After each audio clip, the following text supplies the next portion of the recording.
Hey, do you know I have a YouTube channel? YouTube.com/Bill Simmons. You can find clips from this podcast. You can find complete episodes. You can find rewatchables episodes. You can find old videos that we've done on The Ringer since 2016. Draft coverage, a special 1984 NBA draft thing I did recently. Find it all. YouTube.com/Bill Simmons. We're also brought to you by the Ringer Podcast Network. We did the 250th movie of the rewatchables on Monday, Scent of a Woman. To celebrate, we made every episode of the rewatchables available on all platforms. So if you've missed anything from the past and for whatever reason, you just didn't know where to find them, well, now you can find them wherever you listen to podcasts. The Godfather, The Town, Shawshank, Top Gun. I mean, God, we've done so many great ones. They are all available wherever you get your podcasts. If you're trying to prepare for your fantasy draft for football, Matthew Berry is coming up a little bit later. Don't forget to check out theringer.com. Our fantasy football guide is exceptional. Our fantasy football podcast, the Ringer Fantasy Football Show, also really good. Go check that out as well. And then the Ringer NFL Show every day is breaking down a different big subplot of the season. Ringer Gambling Show, same thing. They've been doing futures like best division bets, best long shot bets. So we're covering football all over the place. Russillo's podcast as well. Coming up on this podcast, I have a little something at the top. I'm going to try something in the first segment. And then after that, Danny Kelly, Ben Solak, Steven Ruiz from The Ringer. We're going to try to figure out who is the highest scoring team of the 2022 NFL season, which you can now gamble on, which we'll talk about during the segment. And then last but not least, Matthew Berry, formerly of ESPN. Formerly we were teammates at ESPN. Now he's at NBC. And we're going to do our annual fantasy preview. He's going to tell us why he made the move to NBC, and fun to talk to him. As always, it's all next. First, our friends from Pearl Jam.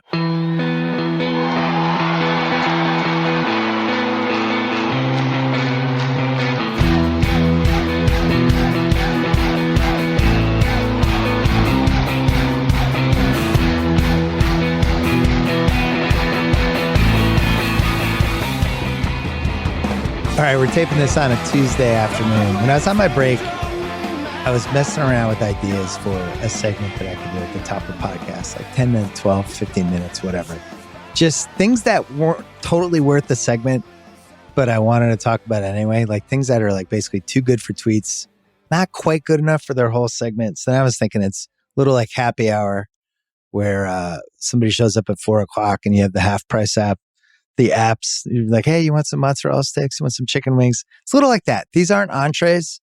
They're more appetizers. So then I was thinking in Beautiful Girls when they go to Stinky's bar and he's trying to get them to eat the apps. He's like, I got free apps. I got free apps. So I guess I would call this segment Free Apps. Call it Happy Hour, but I feel like there's a million Happy Hour TV show gimmicks. I'm going to go Free Apps for this, unless somebody can come up with a better name. I have some free apps for you. First of all, the Kevin Durant saga, which allegedly is over. They released a joint statement today. The Brooklyn Nets, they said KD, Joe Tsai and his wife, Rich Kleiman, KD's business manager, Steve Nash and Sean Marks all met somewhere and they all agreed that this saga is now over. They're moving on. Kevin Durant will be a Brooklyn Net. So I immediately went to Twitter and thanked him for the 2 months of content for The Ringer on behalf of everyone in The Ringer. It was great. Podcasts, written pieces, all wonderful stuff. We know the real reason the saga is ending because there wasn't a team desperate enough to trade him. And because Brooklyn smartly said, we're not trading him unless we get an unbelievable offer. And that's it. We're not giving him away. We're not trading him for 40 cents on the dollar. This is what I predicted on this podcast 2 months ago. That desperate team never came. But I don't think the saga is over. I think it's on pause. I think both sides know that once the season starts, things change. Teams become unhappy with their rosters. Players become unhappy. You just never know. So this is a hedge your bets move by everyone involved. You end the drama. Joe Tsai clearly put his foot down. And you just say, let's go into the season. Let's see if we can figure this out. Maybe Ben Simmons will be healthy. Maybe Kyrie will be happy. Look at our roster. What if TJ Warren's healthy? Try to talk yourself into some sort of reality that Brooklyn's a contender. What's interesting is I think their odds to win the title on FanDuel were 7-1 before all this started, and now they're back at 7-1, which I just disagree with because this is a team that got their ass kicked by the Celtics. The best case scenario for this would be the 2007-2008 Lakers. Kobe has the trade request that summer. He wants out. Depending on what you believe, he almost went to Chicago. He definitely almost went to Detroit. That one seemed to be true. I think it was Rip Hamilton and Tayshaun Prince and lots of picks and Jerry Buss, who one of the best owners of all time and eventually a really good character on an HBO show. He put his foot down and he said, what are we doing? We're not giving away Kobe. This guy's one of the best players in the league. Stop. Ends up keeping him. So I went back and I looked up that 2008 Lakers season because everything changes on one of the darkest days for Boston fans or people who hate the Lakers when the Lakers stole Pau Gasol a couple weeks before the trade deadline. One of the most indefensible trades we've had just because they didn't shop him. Nobody in the league knew he was available. It was the one time in the last 15 years that other teams reacted like fantasy football owners who didn't realize that their drunk friend just traded their best quarterback and didn't even shop the quarterback. The Lakers were 28-16 on that Friday, which, as I've said many times, I was with my father in Arizona at an outdoor bar, having a great time, killing 48 hours until the Pats went 19-0 against the Giants. Guess what happened? Pau Gasol gets traded. I can still see it on that little TV. And we're like, wait, that's all they gave up for him? That's it? Kwame Brown? Crittenden? It's like they freaking stole him. Where was everybody else? And we're having a heart attack about it. And then 2 days later, the Pats lost to the Giants. Not the most awesome weekend, other than it was a birthday trip for my dad. But the Lakers are 28-16 on the day of that trade. Kobe scored 46 that night. They were 29-9 after the trade. They were 65-17 the next season. And my point is this. If you're going to say that the parallels to this situation are the Kobe thing 15 years ago, they still need the Pau Gasol type trade. And what all of this does is it buys time. Like, could Simmons be in that trade? Could it be Kyrie Irving on an expiring contract? Could they patch some pieces and maybe it's Joe Harris and a couple contracts and they're taking on somebody else's expensive asset because somebody wants to dump salary or they want to reboot or whatever? They're buying time to see if they can get their version of the Pau Gasol trade. Right now, I don't think they have one of the three best teams in the East, and I don't even think it's really arguable. I think the Celtics are better. I think Milwaukee is better. I think Miami is better. And then if whatever we get from Harden, if Harden is closer to 3 years ago Harden than the last 2 years Harden, then Philly's probably better. But regardless, they bought themselves some time. And if you're KD, what are you going to do? You can be as mad as you want, but you're under contract for 4 years and they weren't going to trade you for 30 cents on the dollar. Which brings me back to my point. I don't think this saga is over. I think it's on pause. So that's my first one. My second free app for you. It's free app gimmick. Not bad. I don't mind it. I was thinking about the concept of the Friday news dump, which is just, I think the roots of it started in Hollywood, but now it's all over the place and sometimes it happens in sports. The Friday news dump, when there's bad news you want to get out there, a lot of times people wait till 5:30, 6 o'clock on a Friday night because it's the best time to kind of drop something and then there's not some news cycle after. I remember this happened to me right when I had my HBO show.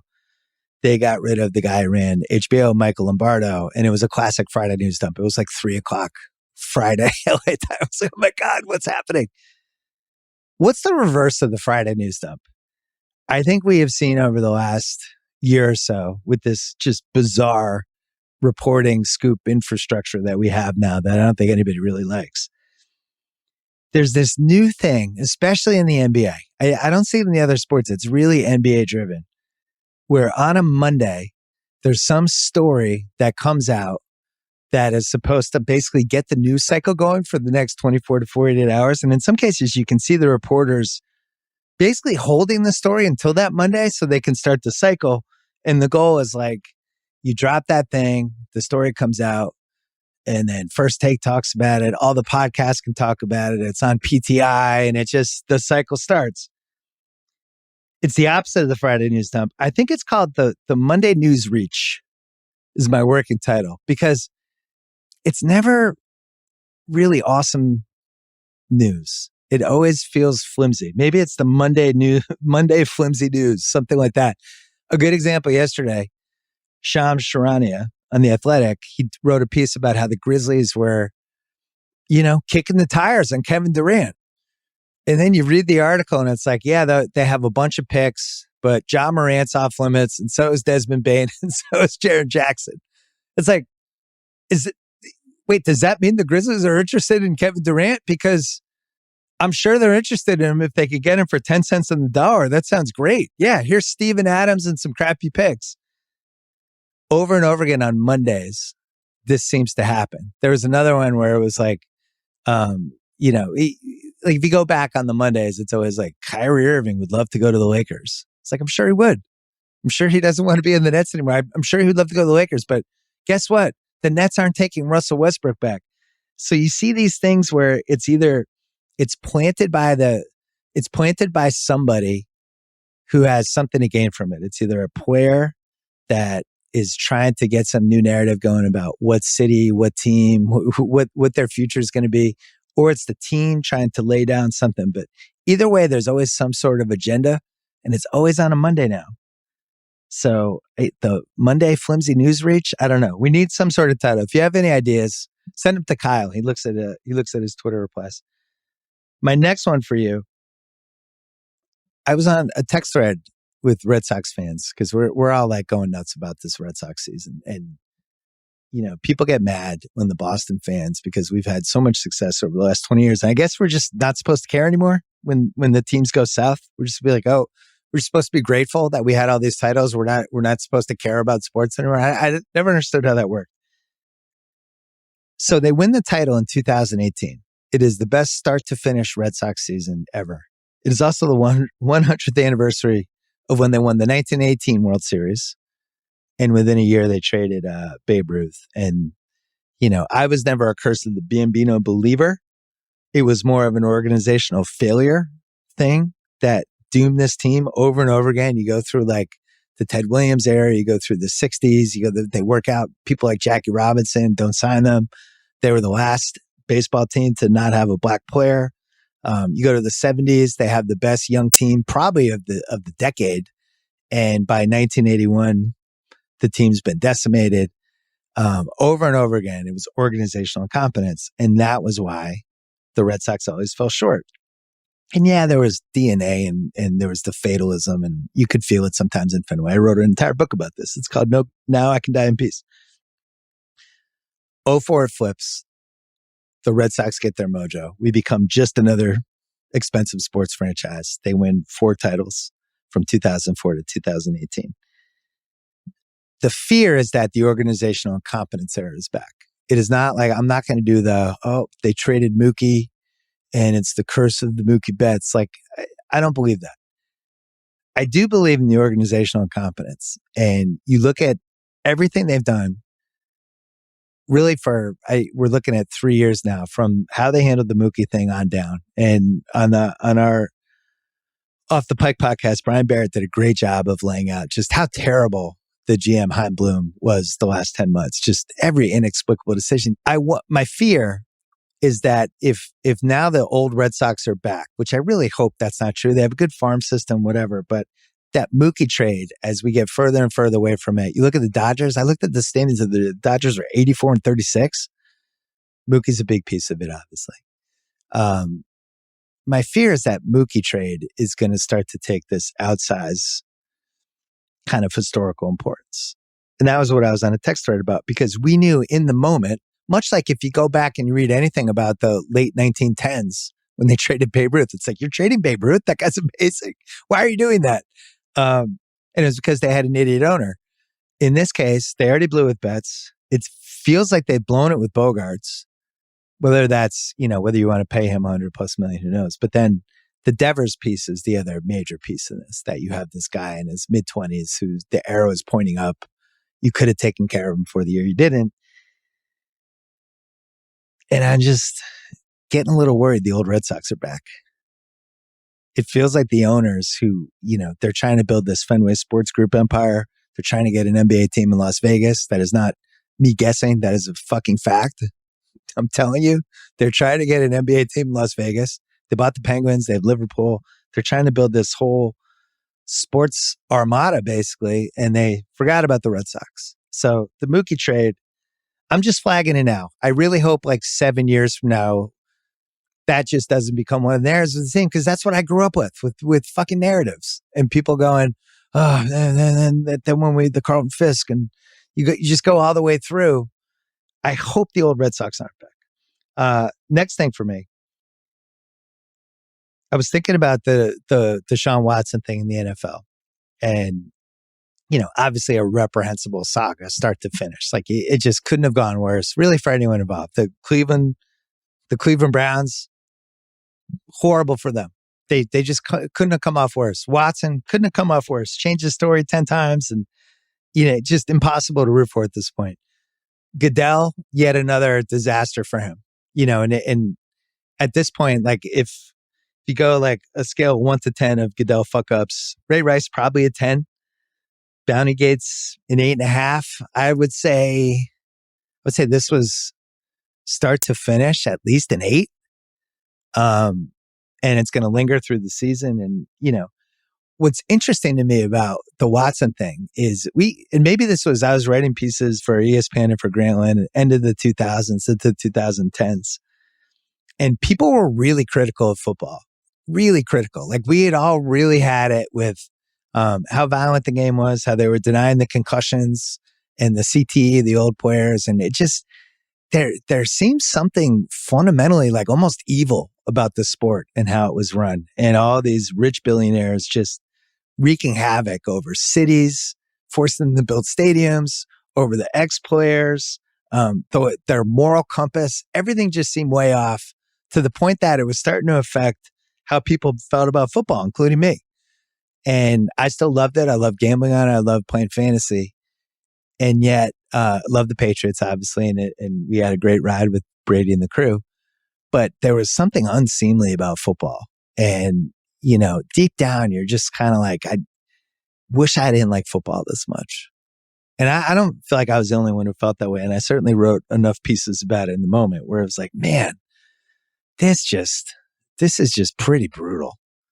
Just all things considered, the human element of it, how they regard people, how they regard social situations. Like I just wish I didn't like this league. And then you think like then the Kaepernick situation happens and the national anthem, and it's just on and on. It's just the league would just keep shooting itself in the foot. And then the pandemic happened.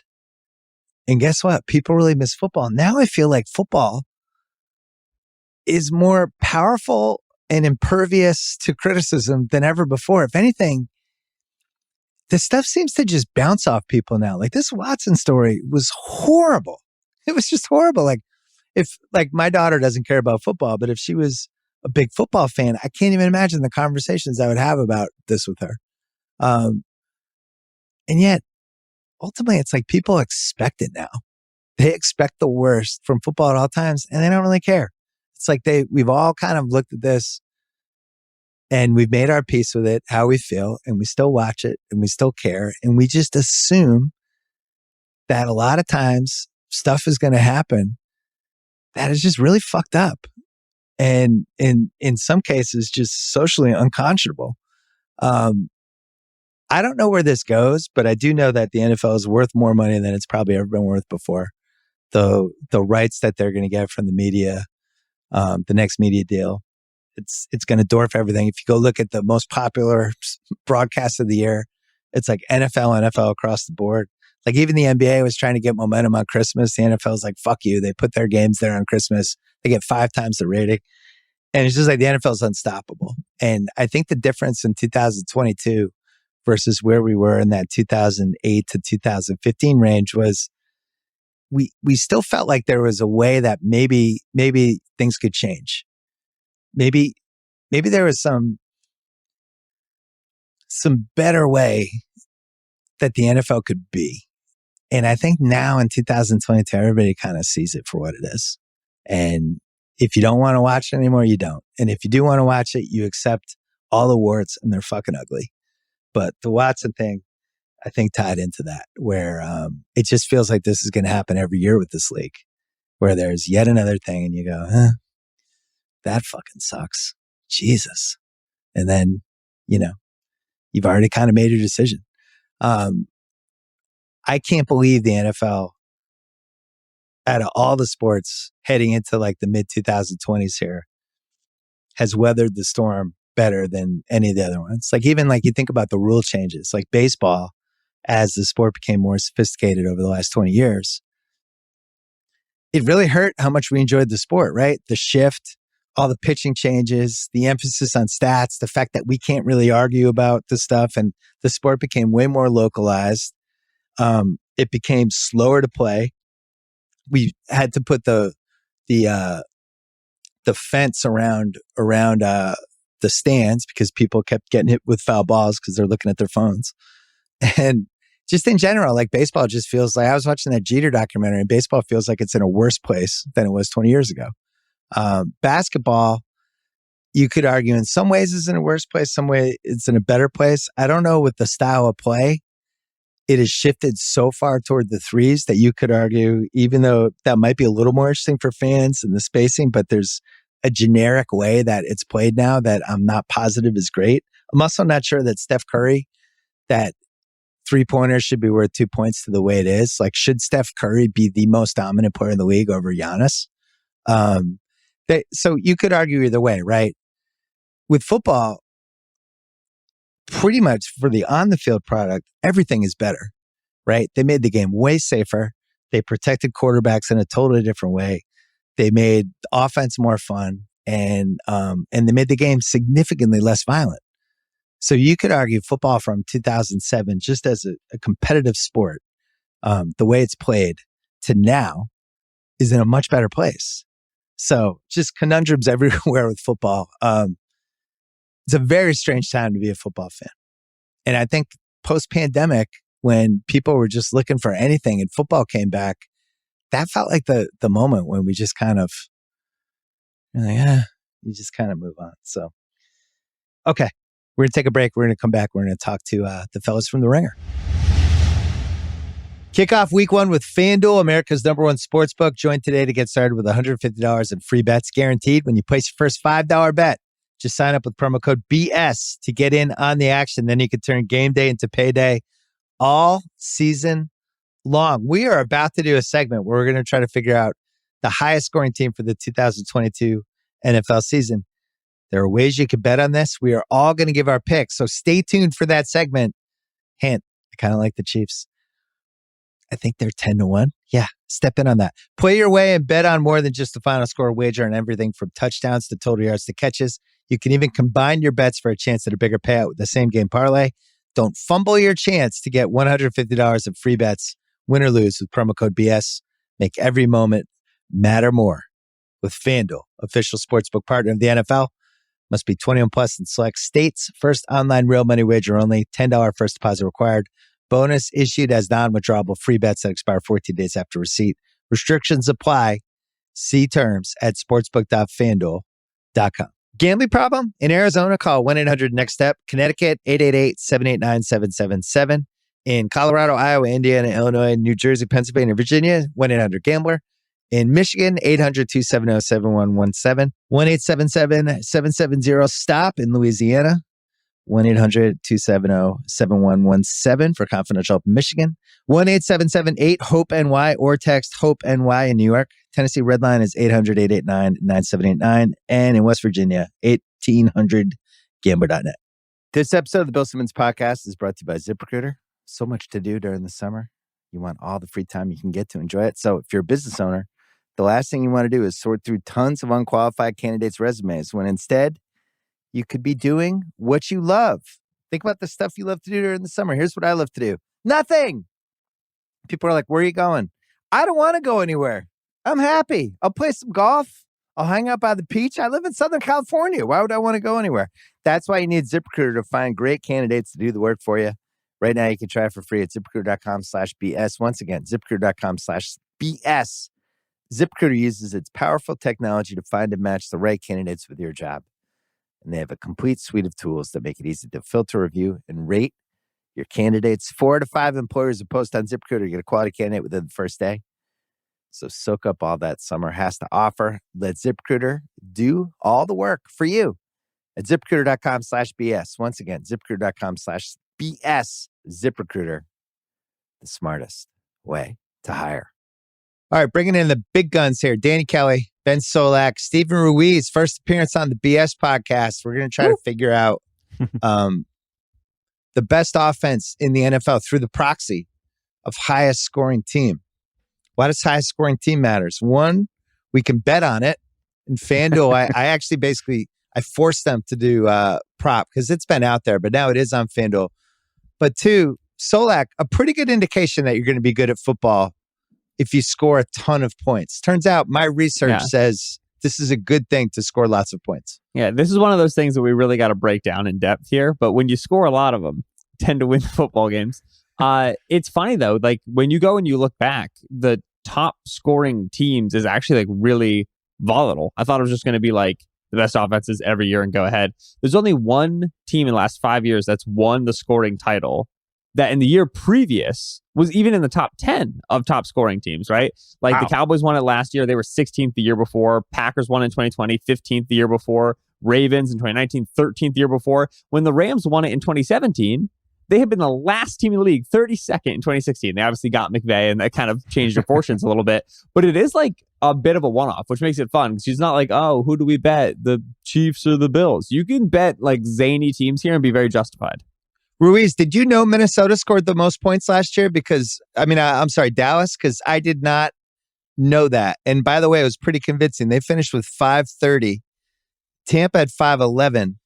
They were the only teams that averaged 30 points a game. The third team was Buffalo at 483. So you didn't know that? No, I was shocked. When I looked it up today, because all I remember is like conversations in December and January where everyone was like, this scheme sucks. This offense sucks. They need to evolve it. So yeah, when I looked that up, I was like, so maybe we don't need like the best team. We don't need to pick out the best team. Maybe it's not the Bills or the Chiefs. Maybe it's someone else. Do you know what the secret sauce there was? What? So the Buccaneers outscored them in terms of passing touchdowns. They had 43 to Cowboys 40, and rushing touchdowns. They had 18 to the Cowboys 15. But the Cowboys had 9 return touchdowns. Defense. Because they had so many pick sixes, because they were generating so many turnovers. The next closest in terms of return touchdowns, which I think is like defense and special teams, was Miami with 6. So the Cowboys were there at 9. So basically, like, we're going to try to figure out who's going to win the scoring title. But if somebody across the league decides to Trevon Diggs, we're all screwed. Like, that's not happening again. That jukes the stats, yeah. Oh, yeah. I look back at the last 6 years. There was only 1, 2, 7, 8, 9, 11 teams in the last 5 years that averaged 30 points a game. I would have guessed way higher than that. Mm-hmm. Last year we had 2. 2020 we had 5. Green Bay, Buffalo, Tampa, Tennessee, New Orleans. 2019 it was only the Ravens, 531. That was like the big Lamar season. Mm-hmm. They were 42 points out of the next team. In 18 we had KC with 565. Rams 527, New Orleans 504, and then nobody in 2017. Danny, am I crazy to think this is going to be a high scoring year? Like, I feel like we could have 4 to 5 teams in that 500 plus range. What do you think, big picture? I hope so. I hope that, so like last year, I think the pendulum swung to the defense a little bit. It felt like the too high stuff started to take over. Like it was confounding even the best quarterbacks in the NFL. You started seeing more dink and dunk stuff. I don't know if it's going to happen, but maybe teams start to figure out, or at least just practice it more in terms of like how they're going to attack these too high looks, and maybe they get more efficient. Maybe they start to score more points. I think the quarterback situation is better in the NFL than it has been in a long time. Agree. So that, to me, those couple of, I guess, variables could maybe swing the pendulum back towards the offense a little bit. Plus, isn't there going to be a stronger emphasis on illegal contact? Yep. That is like the NFL like juicing the system. They're like, we want more points. We want teams to like stay on the field and third down. You know what I mean? Like, this is going to be a major factor potentially. So yes, I think there's going to be more points this year. They always sneak that in. Oh yeah, this is like totally intentional too. By the way, like they want offense. They want they want to make it as hard on the defense as possible, which is it sucks for defenders, I suppose, but it's good for I think like the fans. I think with the emphasis thing, we always hear about that in the preseason, and then what do you think? 8 out of every 9 times it doesn't stick. The one time is when they really started to crack down on people touching the quarterback. And I forget what year that was, but that's when they were like the whole year they stuck with that. But for the most part, they'll throw these things at us. Oh no, we're doing this year. Better watch out. And then by week 4, it's gone. Illegal contact is a weird one because they've emphasized it twice before. They did it in 2004, and then the illegal contact flags went from 79 to 191, which is a substantial jump. And then they did it again in 2014, and that went from 52 to 148. So, I don't think the illegal contact emphasis indoors, because this is the 3rd time now that they've done it, I don't think it lasts through the seasons. But in the season in which they emphasize it, we tend to get hammered with it, especially early in the season, which just blows. I don't know if it has too much. So you're thinking overs? Are we going overs the first 4 weeks? I don't know how much of an impact. I don't know what it is week to week. In 2004, scoring went from 20.8 points per game to 21.5 points per game. So small jump. That was one of the highest scoring seasons of kind of that era. And then in 2014, it went down. It went from 23.4 to 22.8, I think. No, 22.6, excuse me. So I don't know what it does season to season wise. Like I said, maybe it's just early game spikes. I haven't looked at it in terms of week to week, but the illegal contact emphasis does tend to have a one season impact, which again, blows. Danny, this might be Seattle's offense. Maybe they take advantage of this. This is the key. The Flacco, just chuck it downfield and hope for a flag. Receivers in traffic. Who's the better quarterback for that approach? Is it Drew Lock or Geno? Do you have a quarterback that can throw 40 yards? I mean, Drew Lock is more willing, I think, to push it into triple coverage. So, that could be a good thing. This is our secret. Are you aware of how big of a Geno Smith fan you have on the podcast for the first time here? Oh, tell us, Ruiz. Let's hear it. Oh, I've been a big Geno fan. Don't bring up Ben McAdoo and Eli Manning around me. Yeah, this goes back to the Giants days, go on for an hour. The Geno truther over here. Here's my thing. Giants fans, shame on you. You guys could have saved yourself 5 years of hurt if you guys just let Geno play out the rest of that year and then not convince the Giants front office to run it back with Eli Manning. Then you ended up with Daniel Jones as a result. You ended up drafting a running back second in overall. I'm gonna cut myself off there. I'm not gonna go any further. Well, it is one of those sliding doors moments and there was a good ESPN feature about it a couple years ago when he got punched by his teammates. By his teammate, I forget the guy's name, but the IK Nkampali, I think it was. Yeah. And he was the starter in preseason. They had a pretty good offense, and it was literally his career was never the same.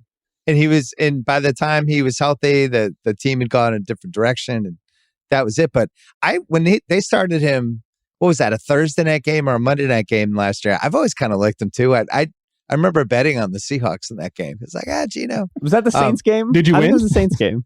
I think they covered, but they did not win, right? Yeah. It was one of those. Didn't you lose at the tail end? Danny, did you block last season out of your mind? Yes, absolutely. No idea. Yeah. No memory of that. So before we talk about the favorites, I think we all kind of like the same sleeper. Or maybe some of us do. Solak laid it out at the beginning, talking about the variance, the volatility, the Rams going from 32nd to 1st. I'm staring at the Vikings are 22-1. Lousy division, potentially. At worst case scenario, mediocre division. But if Green Bay is not as good as maybe some people think, could be a bad division. Pretty easy schedule. Thielen's back. A lot of Thielen buzz right now. A lot of fantasy sleeper buzz with him. Good running back situation. They have one of the best receivers in the league. Cousins has put up the numbers. Now they got rid of Mike Zimmer. Little offense-friendly coach. I don't know. It's Solak's smiling. What do you think, Solak? It's because of the Kirk Cousins puts up the numbers argument, where it's I refuse to believe it because it's Kirk, but also that's what Kirk is. Kirk is empty stats. Winning, being the most successful offense, scoring the most points on offense, and also going 10-7 and getting creamed in the wild card round is just the most Kirk thing. It'd be the Kirkiest of all Kirks, and I can see it happening for that reason. I agree that when you get outside of the top groups, the Vikings are one of the most enticing groups. Besides the Kirk aspect of everything, what still does give me pause is the Kevin O'Connell look, because I don't think I know just yet what Kevin O'Connell is. And I would love to say with confidence that because of what Cooper Kupp was to the Rams last year when Kevin O'Connell was running that offense, that O'Connell is the guy to solve this Kirk feeding Justin Jefferson issue that's kind of been festering in Minnesota for a couple of years. I'm not confident enough yet to say that. If I were, I'd be like all the way on board. That's my pause, besides also Kirk Cousins being the quarterback of the Minnesota Vikings. Yes, because following in the footsteps of offensive guru Mike Zimmer is going to be real tough for Kevin O'Connell. Clint Kubiak, baby. He had he was a visionary in terms of NFL offense. I think there's a way that you can really build a good argument for this, even if it's maybe not going to happen. Like, I've actually sent this to you, Bill, before. The Kirk Cousins versus Dak Prescott career numbers are almost exactly the same, minus the rushing yards. I'm not actually saying this. I'm just, look at the stats. The stats They're are almost identical. Yeah, It's you would crazy. if you covered up the names, you would have no idea which guy was which guy. Just two By the way, fourth-round quarterbacks succeeding in the exact same way. Ruiz is groaning, but you know what else is identical? Their playoff success, because Dak doesn't have any. And to me, like the Dak thing, I get it. People love him and whatever. He's a great guy, but the proof is in there. He just hasn't done it on a big stage, and he's basically the same guy as Cousins. But everybody hates Cousins, so we're not allowed to say this. I don't know. And by the way, who put up the most points last year? Dak. I was about to say the other Kirk Dak Cousins for those right. stats, baby. I have to ask: is this Kirk Cousins appreciation or is it Mac Jones cope? Because I feel like when you get used to that type of quarterback, you start to appreciate quarterbacks like him. That's a real thing. Like, when Tom Brady was like, I guess he was talking about Derek Carr. That's like the rumor going around. He's like, you're going to stay with that guy? Like, when you're Tom Brady, you look at Derek Carr as one of those bad quarterbacks. But like when you have a mediocre quarterback, maybe you appreciate Derek Carr a little more. So that I'm saying I think you need to remember what Tom Brady was and have higher standards for your quarterbacks. Just the Mac Jones slander out of nowhere, I don't understand it. But the catching strays.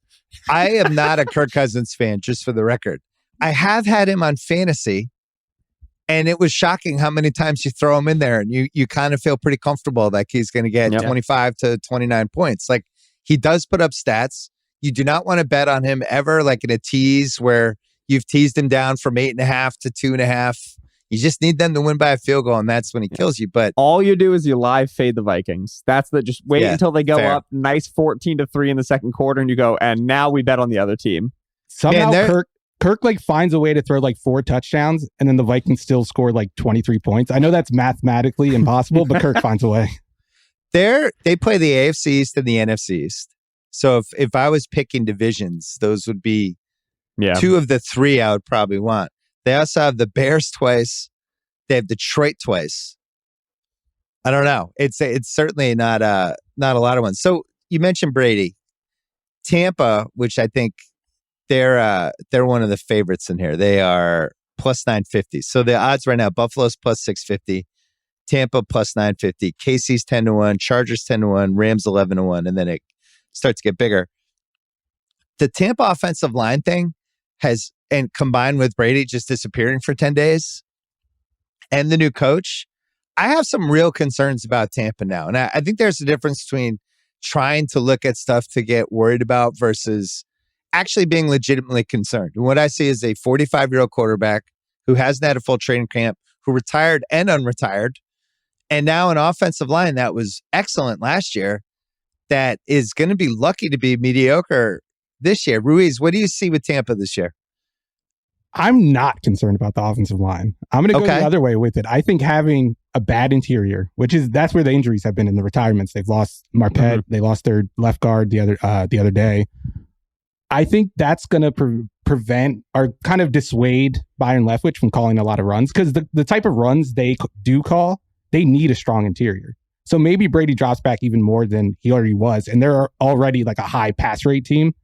And then he's going to get rid of the ball quickly. He's not going to take sacks, and they have just too many weapons for teams to man them up and kind of disrupt their timing. I think Brady's going to be able to get rid of the ball in like 2.5 seconds every snap, and it's not going to be an issue. Well, and he's done that before. You agree with that or disagree, Danny? I think that there's reason to pause a little bit and maybe not, make them the favorite or whatever, because look, they have injuries on the offensive line now. Mike Evans is out with like a hammy. Chris Godwin's coming back from an ACL. Antonio Brown's no longer in the picture. Gronk is at least not going to start the season on the team. So the weapons, I think, are significantly downgraded, at least for a while. So that is another factor. But like at the same time, they have a lot of depth at the receiver position. Like there's a lot of pretty intriguing guys. I know in like the dynasty fantasy world, like Tyler Johnson, Jalen Dart, and a couple of these other guys. Like people are pretty excited about them. They're just dynasty fantasy world. What a grim world That's my is. community. That's my community right there. The world where Mina Kimes is looking to see if she had Dalton Keene on her dynasty roster when it got waived. Yeah, exactly. That's rough. The other thing with Tampa, a rough schedule this year. Solak, anything to add before we move on? I'm crossing off Tampa. I don't see them getting there. I'm worried because I think the book has always been interior pressure on Tom. Make that area in which he wants to step up, make that area he wants to manage as muddy as possible. When the Saints are able to shut down the Bucs and kind of that model that Dennis Allen's put out now for a couple of years, it's with rushing with form, running a ton of games. And when you put young guys who haven't had a lot of snaps at left guard, center, which is where they're weak right now, you're going to get miscommunications and problems. I think you just see that interior mucking is really the bad spot. Like I think if the Bucs could have chosen, do we lose guys on the interior? Do we lose guys on the outside? They would have picked outside without blinking. Steven's making a face at me, but I'm right. No way. That's no team would pick that. No team would pick that. That's ridiculous. I think you can help that out with scheme more easily as opposed to having Luke Gadecki just like taking left guard snaps for some reason. So to me, I'm worried about it. I'm also I wouldn't want to be taking the Bucs, especially at like the second highest price. To me, that's not necessary. Yeah. So Buffalo, which I was surprised was the favorite. I think it makes sense until you actually think about it. One, it's a cold weather team, right? So you think like the last 6 games of the season for them, just December on, they're at New England, home Jets, Dolphins, at Chicago, at Cincinnati, home New England. So none of those are like, great shakes. They have a tougher schedule too. The case for them, other than the fact that we know their offense is going to, I think we would all have them probably in the top 6 if you were just ranking your favorite offenses, is what you said at the top, Solak, about defenses scoring. So if they're piling up, especially you see these really good teams, they're up 40-14 in the fourth quarter and they get that one last pick 6 or fumble or whatever with 3 minutes to go. So the defensive stuff, I think, would be an asset for them. But in general, it's weird. Everybody says they have the most talented roster, and I don't know if I agree. I think they have a really good team, but I don't feel like this is like this crazy loaded roster. What do you think, Ruiz? Yeah, and I think they have offensive line issues too. And I think those offensive line issues matter more with Josh Allen. I know he can get away from that pressure, but when you put Josh Allen in the scramble mode, like mistakes happen. And this was another team that really relied on turnovers last year. Like they had like the 2019 Patriots thing going on. Where they played a bunch of bad quarterbacks and they led the NFL in average starting field position. I don't know if that's going to happen again. And I think that made things easier for an offense that was kind of inconsistent. We forget about that because of how the season ended. But Josh Allen averaged 6.8 yards per attempt last year. That was worse than Carson Wentz. I mean, that matters. Wow. Yeah. Well, you talk about the quarterbacks they're going against just in the first 7 weeks.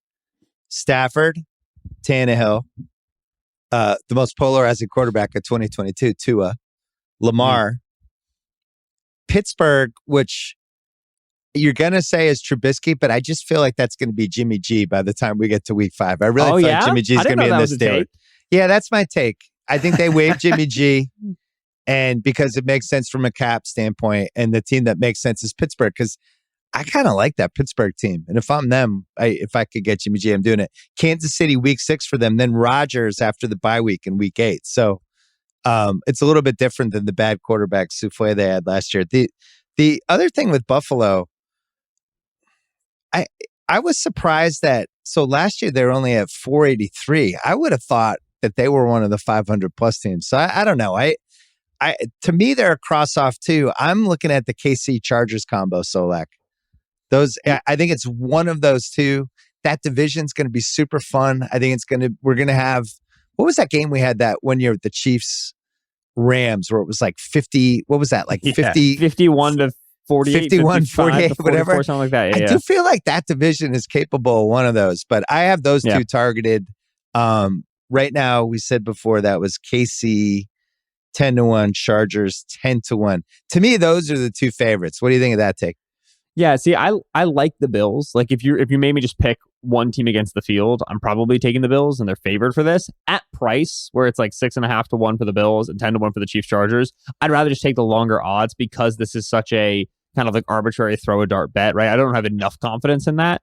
The thing with the Bills is like, I don't like putting Allen in scramble mode. I don't care. Like if he turns it over, great. Like the Bills are just going to get the ball back and then they're going to throw it down the field more. You know what I'm saying? Like yards per attempt. Like they still outscored the Colts last year. Like it doesn't matter. Like they're just going to be aggressive. They're going to put points on the board. Allen is going to be a flamethrower. Yeah, they're going to have 6-point games against the Jags, but this isn't like, you're disqualified if you score single digits. Like I just want that flamethrower aspect to it. And that's why the other two teams that to me make sense are Mahomes and Herbert. Because if there are other guys in the league who can do what Allen does in terms of just deciding to take over a game and put up 35 points, it's Mahomes. And it's Herbert who has the capability to do it.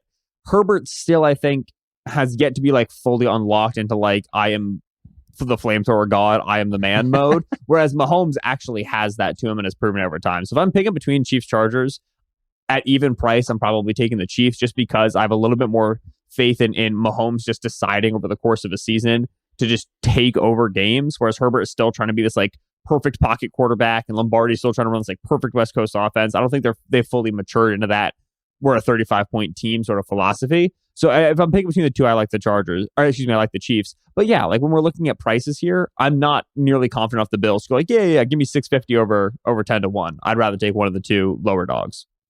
So you like Herbert, the 40th best player in the league, according to whatever that weird NFL ranking thing was? Listen. Number 40, Justin Herbert. Number 10 in anyone else's list except for that one? I cannot even begin to describe to you the way the NFL Top 100 list makes me feel in my heart. It just breaks me to my soul, man. It's so bad. I saw it. I was watching the preseason game, and they were running it on the ticker on the bottom. I hadn't seen it because I think all those lists are always terrible. And they're running, and I'm like, oh, whoa. It was just like every time they ran the next 10, I was always startled by, I mean, I love Mac, but putting Mac in the top 100 at this point is kind of insane. And then Herbert at 40, that also seemed insane to me. Danny, Chargers or Chiefs? What do you got? Oh, man, this is tough. Just best points. I'm not asking you best team, just most points this season. I'm going Chargers because of the whole package. So last year, they were second in points per drive, fifth in points per game. Like one of the fastest team, top 6 fastest situation neutral offense, 7th in plays. So they're high volume plays. They play fast. They have Justin Herbert at quarterback. They have good players, Mike Williams, Keenan Allen, Austin Eckler. They upgraded the offensive line this offseason. They're playing, like you said, they're playing in that gauntlet of a division where there's going to be potentially a lot of back and forth shootout type games. Couple gimme first 5 games, right? Cleveland with no Deshaun, Houston week 4, Jacksonville week 3. And I think to me, the edge really is what the Chiefs have on offense in terms of like their skill players right now. Like Kelsey, I definitely still believe in, and obviously Mahomes is Mahomes. But I just, what are we going to, like, is MVS, Juju, the running back situation there isn't as great. Are they going to try and be like more of a run heavy team now because they don't have Tyreek? Like those to me are just like the slightest edge goes to the Chargers for me for that. What do you got, Ruiz? Yeah, I would go with the Chargers. And one big factor I would add is the stadium, playing indoors. I think that matters when you're talking about Kansas City and Buffalo as the main challengers. And I went to Chargers camp and people there were just raving about Herbert. They said he was even better than last year. And I don't know how you get much better than he was last year. And then I saw the scrimmage happen and I was like, oh, okay, yeah, he's better. He's better. Did you just do the Kevin Clark, I just went to training camp move? Bill, AKA the KC? First thing that came to my mind. I was like, That's right. no. That's Why right. didn't you mix in? And I talked to one of the coordinators there and he told me ... I talked to Brandon Staley and he told me they were going to score 40 a game. The coach came right up to me. He listens to the F1 show. He loves the F1 show. It's incredible. I have KC. Miami is back. I have KC over. I have KC over the Chargers, and here's why. And this ties into a general theme for me in this offseason. I'm all in on the Chiefs because they have the best offensive line in the league now. And we rightly brought up some of their... You disagree. The Eagle fan in me just jumped at that one. Okay, no, fine. sir, they do not. Go Birds. But yeah, Chiefs are up there. Fine. I have the Chiefs one. Mahomes and time makes me a lot less worried about, I wonder, is Sky Moore going to be able to do, and all the little questions. who is scarier in the league in the last 10 years than Mahomes with like 5 seconds? He's always going to find somebody, and you give him 5 seconds, he'll create 8. And I just think he's due for one of those. Oh, everybody was blowing Joe Burrow in the offseason, and Justin Herbert's the guy, and we've had all this Aaron Rodgers, Tom Brady, and then he had such an embarrassing playoff game that has to be part of this too, that he spends the whole offseason thinking about, I can't believe we're going to be up, 18 points heading into halftime, and we completely F that up, and now all of a sudden in the fourth quarter, blah, blah, blah. I feel like this is going to be like his Clint Eastwood Unforgiven walking into the bar year. And the fact that they can actually block for him this year, I think that matters more than any other subplay. Ruiz, it seems like you agree. Yeah, I think it's going to be easier for them to get explosive plays too. It's kind of, now that Tyreek's gone, like defenses aren't going to be selling out. And we've already seen in preseason, they're kind of going back to that old Andy offense, like 2 running backs, multiple tight ends. And when you play those formations, the defense has no choice but to put a safety in the box. And if they're getting one high again, I don't care if it's not Tyreek Hill. Like Sky Moore is gonna eat. Hardman's gonna eat. Kelsey's still good. Marquez. I mean, probably some random guy we don't even know who the guy is. Jody Watson. Yeah. Danny. Mahomes. Yeah, I agree. There's like this weird thing this offseason where Mahomes is kind of underrated. And like, if you're like, oh yeah, Mahomes is the best quarterback in the NFL, like some people will debate that, but he's the most talented quarterback in the NFL and he has the best offensive mind. Well, I remember Solak and I talked about that after the Tyreek trade, about basically shifting the spending, right? Yeah. And instead of having all their spending on the QB and the receiver, and then you just keep your fingers crossed that your line can block, they kind of went the other way. And now they have an offensive line, Kelsey, who probably has 1 or 2 elite years left, depending on how you feel about tight end histories, and Mahomes. And I like this strategy more. I think it's a lot easier. There's so many receivers now, like the freaking Rams, who that undrafted guy. These guys, Lance McCutcheon. These guys fall out of the woodwork. And it's like, all right, I guess this guy. Or the Dallas punt returner. It just seems like over and over again, you can get at least a little lucky with that position. And I get it. Like, to spend $25 million a year on Tyreek, how are you going to be able to address all this other stuff? So Casey, I think that's probably the safest bet for me. Also, their schedule, it's fine. The AFC West is going to be tough, obviously, but I'm not too intimidated by that. I love that they get Arizona early. That I think would be my pick. So let's all make picks. Let's go around. I like Tennessee at 10-1, Kansas City at 10-1, and Minnesota at 22-1, like a sprinkling. I think would be my 2. What do you have, Solak? Who are you taking? Yeah, I like Chiefs 10-1, and then I would probably also still take the Bills at plus 650, which I know is chalk. But also in a bet like this, there's no such thing as chalk. I just think the Bills are going to be very good. I mean, if you do that, you put 100 on each. You're basically putting 200 on plus 650 or 10-1. So I get it. Yeah. What do you got, Danny? I'm going to stick with the Chargers, just barely 10-1. And then I want to throw out, even though Solak kind of crushed my dreams on this with the repeat thing, but like the Cowboys at 13-1. I still think they're just going to run a lot of plays, and Dak is still good. And they have a lot of talent with CD, Pollard, Zeke. I know that everyone's down on Zeke, but he's still good. I don't know. And then the defense. Ruiz? I'll go with the Bucks at plus 950, and I'm going to throw out a team that we haven't mentioned. I'm going to say the Packers. I think that defense is going to be really good, and they might be the turnover team this year that gets that variance. And then Aaron Rodgers. It's Aaron Rodgers. So Packers 16-1. Mm-hmm.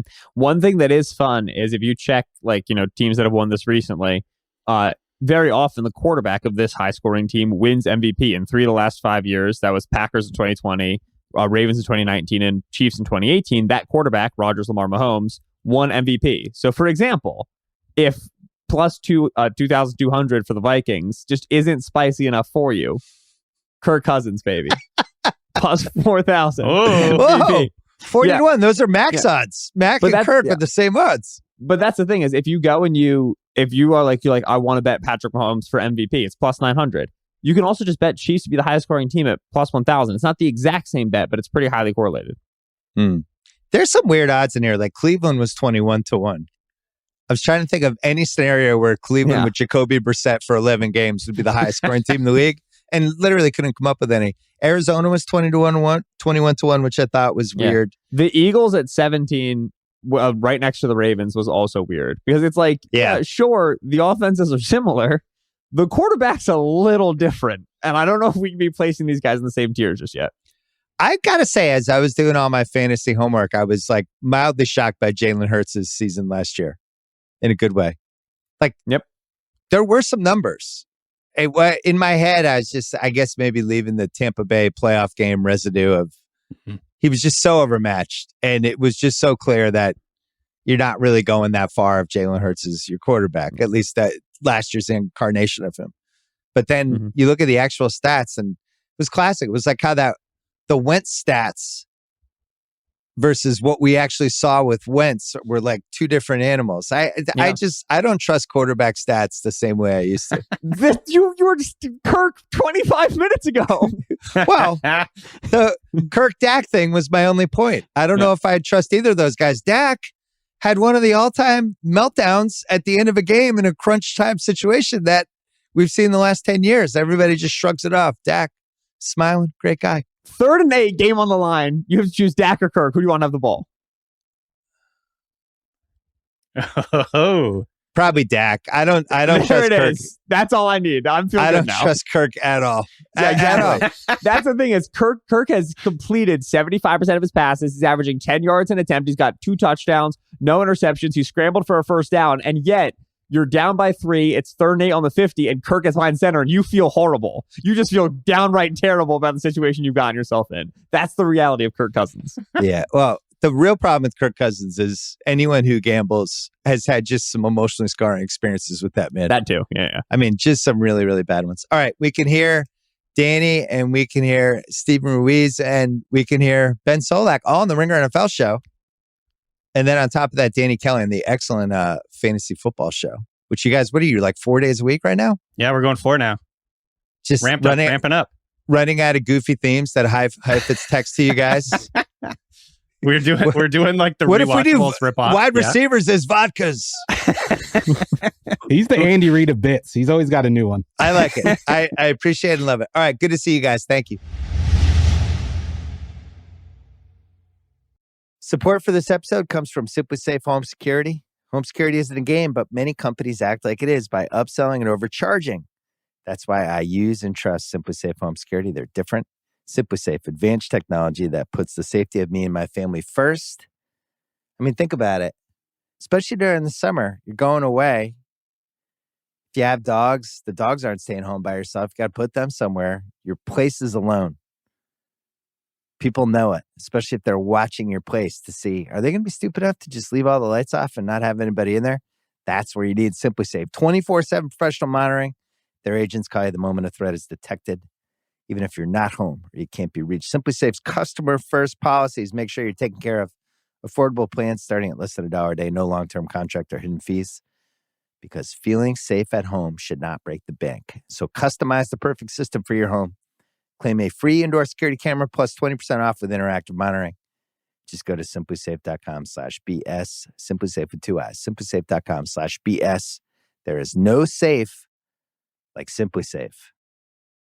All right, Matthew Berry is here. We're taping this on a Tuesday afternoon. This summer, he moved from ESPN after how many years? 16 to NBC?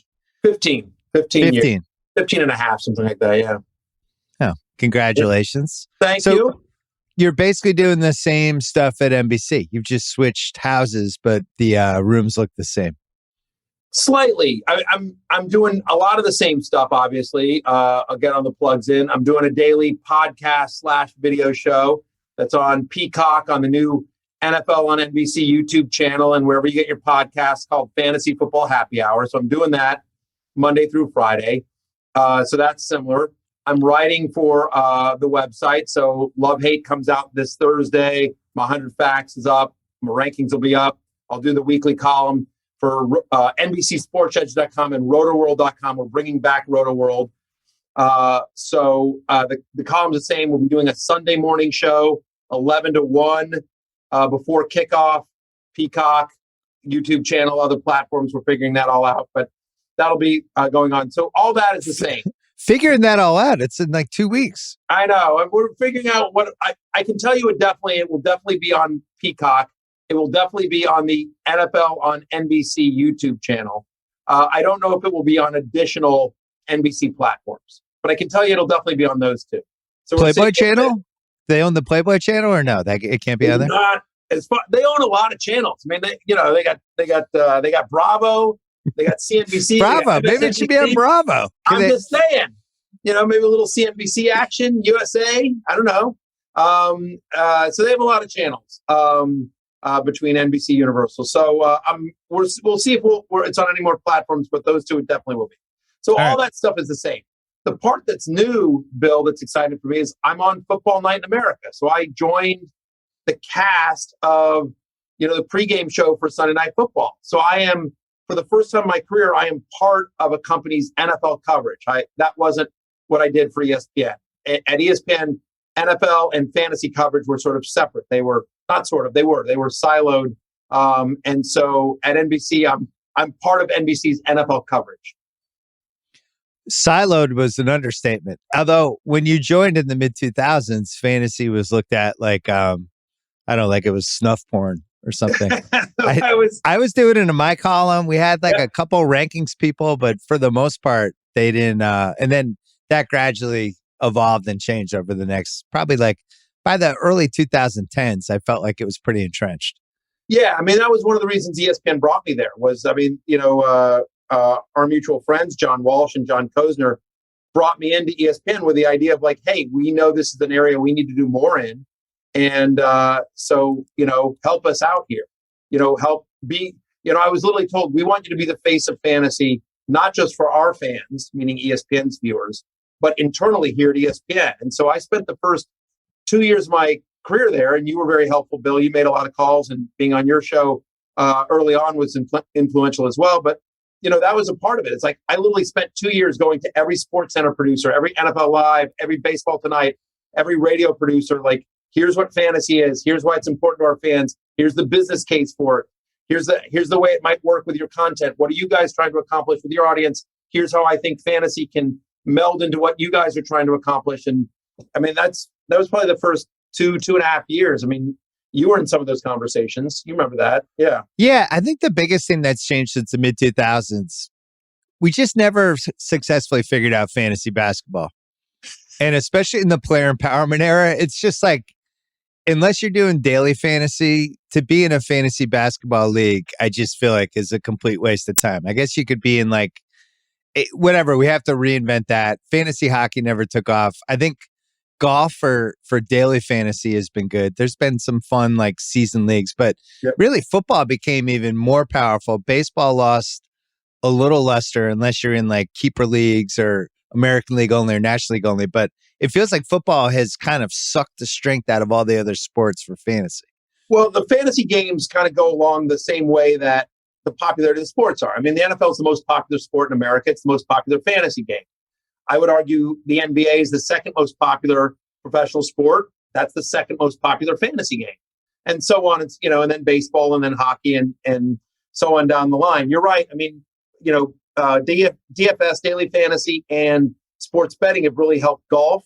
It's really actually helped basketball, baseball. The problem with basketball, challenge is probably a better way to phrase it, but the challenge with basketball and baseball is the season's so long, is that to do a season long, 82 games of basketball or 162 of baseball takes work, especially because with late scratches and like you're constantly having to make a lineup change. And so it's for the hardcore, whereas fantasy football, because it's basically once a week, you got the Thursday night games, you got the Monday night games, but generally speaking, you're setting your lineup once, you're making waiver picks up once. It becomes much more accessible to a much more casual audience. Your people in the office that aren't hardcore. There aren't hardcore nerds like you and I.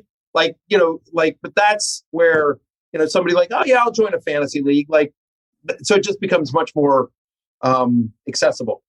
Well, when my idiot son can be in a league when he's like 11, right, and successfully draft a team and follow it, that tells you how accessible it is. Now, my son's like, I think year 4 now. He's like really into it. Plus, he's playing football too, so it's a whole other level of just like he actually gets it now, and he's the strategy piece of it. I mean, we'll talk about how my theories on this 2022 season in a second. Just quickly on the ESPN thing. But hang on one second. I'm just curious. When you say your son understands the strategy piece of it, does he understand the strategy piece of it like from a normal point of view, or from like your hoard up all the quarterbacks point of view? No, not my twisted point of view. No, Okay, he good. understands like he's at least in level 2, which is like, oh, that position is deep. Right. Maybe I don't need that right away. Ooh, this position's a little weaker. So things like that. Like basically understanding that if I don't get Travis Kelce or Kyle Pitts as my tight end, I could probably wait and just wait till late and get Cole Kmet. You know, Correct. so stuff like that I was proud of him. I was like, oh, you've reached level 2. Yeah, absolutely. Pretty soon he'll be in level 9, which is like I'm drafting 7 quarterbacks and I'm screwing everybody else in the league. Right. On the ESPN thing, were people surprised? What was the general reaction? Did people just think you were going to die in Bristol when you were like 82?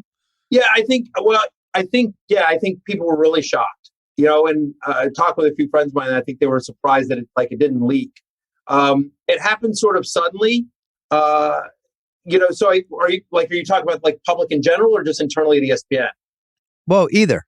I would say probably both. I mean, you know, I was talking with ESPN and we were talking about an extension, and so you know, we talked about it. So I don't think they expected me to leave. I don't want to speak for them, but ultimately, and listen, it was, you know, I loved my time at ESPN. It was a very hard decision, but you know, as it became known that I might be available, talking to a bunch of different people, I got a bunch of very interesting offers and really exciting. And then, you know, NBC just came over the top with just an unbelievable offer. So I think that, and certainly, you know, it's weird because these things sort of tend to leak out, you know, like Andrew Marchand does a really good job of breaking news and stuff like that. And all the other people that cover sports media also do, you know. So I was amazed that it didn't actually leak out because my exit had been planned for about 2 weeks at ESPN. And by the way, they were very gracious. Like, they very nice release. They gave me a last show, so couldn't ask for a better, sort of goodbye.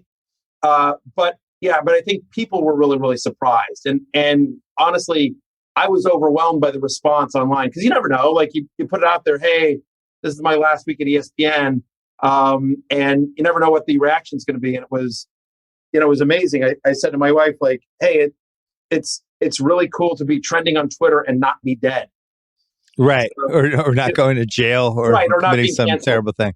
Yeah. Did you have like a Mr. Holland's Opus type moment where you went in the gym on the last day and it was all of the fantasy people over the years that you backed that let you down that were there one more time to play your one last fantasy team? No, you mean like, who was your one? Who was the quarterback? I was killing you that one year. Somebody came to Bristol and you just fell in love with I mean, it happened a couple times. The worst thing for you is when you met people that you had to draft because you're. I know. I don't know. You're kind of a sap. You can get sucked in. I do get sucked in. I'm easy to get sucked in sometimes, but sometimes it works out and sometimes it doesn't. I don't remember which. I thought you were talking about Michael Vick, but I never met Michael Vick. I mean, it wasn't Michael Vick. That's my most famous bad call. Is Vick. I don't know. Could it have been Kirk Cousins? Could it have been RG3? Probably was RG3. Probably was right about RG3's rookie year. People always, when I'm a homer for Washington. You'd like run into Fred Taylor. Like, I talked to Fred Taylor. His hamstrings are fine this year. I know. I felt them myself. They're great. The problem is that I had to learn that basically the players, to never trust the players because they have no idea. And like every player, when you interview them, they're like, oh, here's our projections. What do you think? And everyone's like, oh, over. I'm going over. That's way too low for me. That's way too low for me. But I remember one time we interviewed DJ Moore on my podcast at my ESPN podcast, and we gave him his numbers. We read him his projections and like, hey, what do you think? He's just like, it was like something like 900 yards and like 6 touchdowns or something. It was like his first or second season in the year in the league. And he was just like, I take back, it wasn't DJ Moore, it was Steve Smith. It was Steve Smith when he went to Carolina. That's who long goes with. So Steve Smith when he went to Carolina, we're like, we read him his numbers, and he's just like, I don't know, man. You guys got to understand, I'm older now. I don't know if I can hit those numbers. Like, he sandbags himself. And we're like, oh, okay. And then he goes out and crushes in Carolina and blows past every single number we had for him. So players have no idea about, their own usage and whether they'll be any good or not. So you do have to learn to sort of ignore the players. I did not have no, honestly, in terms of Mr. Opus or anything like that. I know you're joking. Couldn't have been lovelier. Like, my TV shows and my podcast, they threw me a goodbye party. I had like 2 different goodbye parties with the staffs of 2 different shows, and it was great. To the extent leaving a place after 15 years can be great, it couldn't have gone better. I was would love to give you some dirt, but honestly, like, they were great. Honestly. Here's my hot take for the 2022 fantasy football season. Okay. Most boring fantasy football preparation season ever. I've been playing since 1990. Yeah. There's way too many good quarterbacks now. There's way too much information. Year after year, we have mastered the whole ranking, sleepers, that whole system. The information coming from the training camps, the ability, there's no sport, so everybody's watching preseason games. There's no even like George Pickens type sleep. George Pickens was the number 1 trend on Twitter the first weekend of preseason. Yeah. And now it just feels like a crapshoot again. And it's like in an auction, everyone's going to have the same lists. If you're in a draft that's like, oh, I got the 5th pick, and you're just staring at Austin Eckler, we're all looking at the same things. How can we put some lingerie on the 2022 fantasy football season and have a couple shots and try to get frisky with this? Because I'm just like, I told Kyle before you came on, like, I'm not even going to do that much homework this year. I feel like everyone has the same homework. The challenge of, you're right on this part, is that there is so much information, and fantasy football is covered like 6 ways till Sunday. So it is hard to, if you've been paying any sorts of attention at all, George Pickens or Isaiah Pacheco, or, who's the running back in Kansas City, or Isaiah Likely, who's the rookie tight end in Baltimore, Josh Palmer, any of these young guys that are. How about the Houston rookie, the rookie running back in Houston? Damian who's Pierce, going to be really good. He's got the job locked up. Yeah. So I'm with you there. I think the challenge becomes, like, you just never know. Like, think about where we were a year ago, and no one expected that Cordero Patterson, on his 8th team in his NFL career at year 30, would break out as a fantasy football running back superstar, which he was. He was a top 10 fantasy running back for much of the season. And so there's always going to, like, at this time last year, we knew Cooper Kupp was good.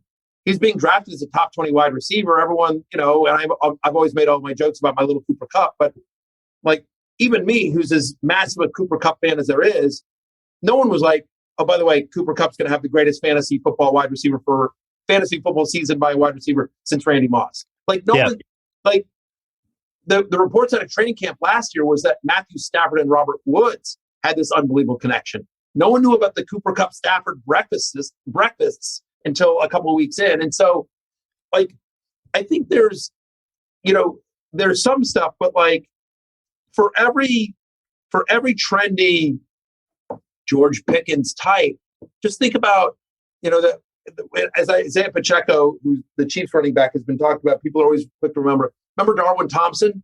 Like, 3 years ago, Darwin Thompson was going to be the Chiefs running back that was like just a superstar. And that didn't happen. I mean, there's 2 things. There's the running backs like the Pacheco, and then there's last year the Marquez Callaway. He's ready to be the number 1 guy. Right. The receivers that, and I had him in 2 leagues. The receivers that there's no evidence at all that this is going to happen other than some training camp buzz. But then they start to get treated like they're Keenan Allen, who's been doing it for 10 years. And Marquez Callaway is going right around Keenan Allen time. So that's the one thing I've learned this year is I'm just ignoring the training camp stuff.